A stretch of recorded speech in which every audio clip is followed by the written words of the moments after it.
Hi and welcome back to my channel. Yes, we have an unboxing, but I have no idea what watch is in this box. I was basically talking with a company called DWISS. DWISS stands for, I think it's Design Watch Independent Switzerland. They are a Swiss micro brand. Let's get into the box. Big shout out to Raven Forge. These are just so cool, aren't they?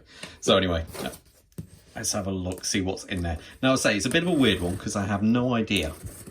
I think their watches are really cool, but I don't know, a super lot about them. I was speaking to them, very approachable, very nice firm to talk to.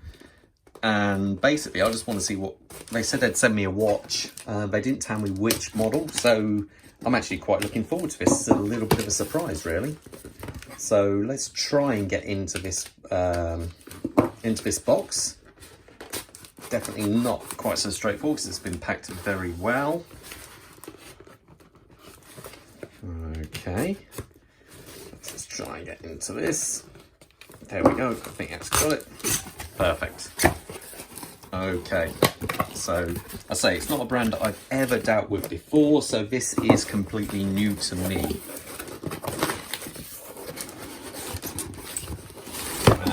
Okay, now we have something.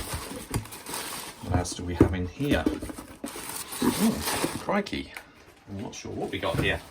So, we've got two boxes. Okay, so we have one here. And I see, got you. Okay, we've got a watch here, and we've also got a bracelet here. That's actually a very nice looking bracelet. Okay, so let's see. Let's get this knife out of the way. So, nice, simple box, nothing too spectacular, but I don't mind that at all. Some brands spend more on their box than I think they do on the watch at times. Now, here we go. Let's zoom into this. Now, I say this is just a simple unboxing because I don't know anything about the watch, so I need to get it on my wrist and find out more about the quirks and features. So there we go.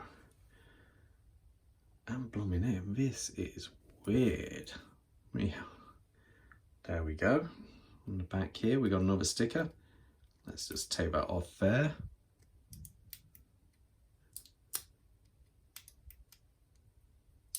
Let's say this is a brand completely new to me. I was looking on their website and I thought they have some really cool watches.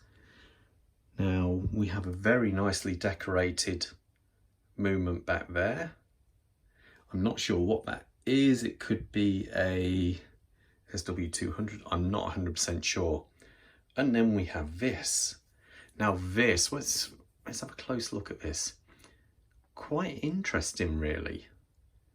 It looks like the big triangle is a floating hour disc, and then we have the minute hand and second hand here. Let's give it a tiny bit of a wind and see. Let's get this thing moving. Don't want to wind it too much, just get it. It's ever so slim. I like the colour contrast there with the orange and the blue. I must say, I do think it will look better on this bracelet. The strap is lovely, very pliant, very soft actually. Looks like it has got stitch in here, has a very nice buckle on the end there, signed with their motif, which actually is very nice. But I must admit, I think this would look much better on the bracelet, and so I'll size that up shortly. Now you see that lovely dome crystal we have there. I like that. I always do like a nice dome crystal on some of these watches because the simple fact is it gives a bit more depth when you are looking at the hands. It you get that small amount of distortion, you see the magnification, and it really does make it look interesting. Let's pull this out and actually see a bit more. Okay, what have we got? Oh yeah, so there we go. So the hour hand looks like it's on this floating disc, which is really unusual. That's quite cool.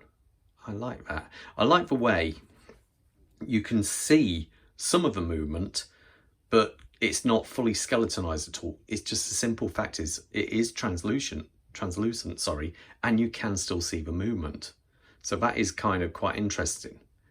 And I like the way because this minute hand here is skeletonized, you can see through and still see where the hour marker is still pointing to. That is really quite funky. Something very different. Oh, that's nice actually. Looks like they've done a nice bit of detail in there on the crown. The very angular shape to the actual casework here. And one thing I must say just off the bat, that the simple fact is it looks very unique, this case. I haven't seen this case on anything else. Now, this looks like a micro brand which isn't simply relying on supplied parts from a parts bin, basically, like easy to obtain parts. This looks like it is actually machined in-house, possibly. I like the way you see these angles go up and they kind of hit the top of the apex of the circle there. Something which calls out to the kind of designer in me. Well, I do actually like that. No, so far I'm really quite impressed. It does feel nice. It doesn't feel heavy in any way, and so it does feel like it will be really comfortable.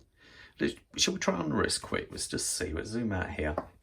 I'm wearing the Zin EZM1 at the moment, which somehow seems so conventional in comparison to this. This looks really so funky and a bit more radical than this somewhat. It makes the EZM1 look very conservative. Okay, so I'll put it on my wrist.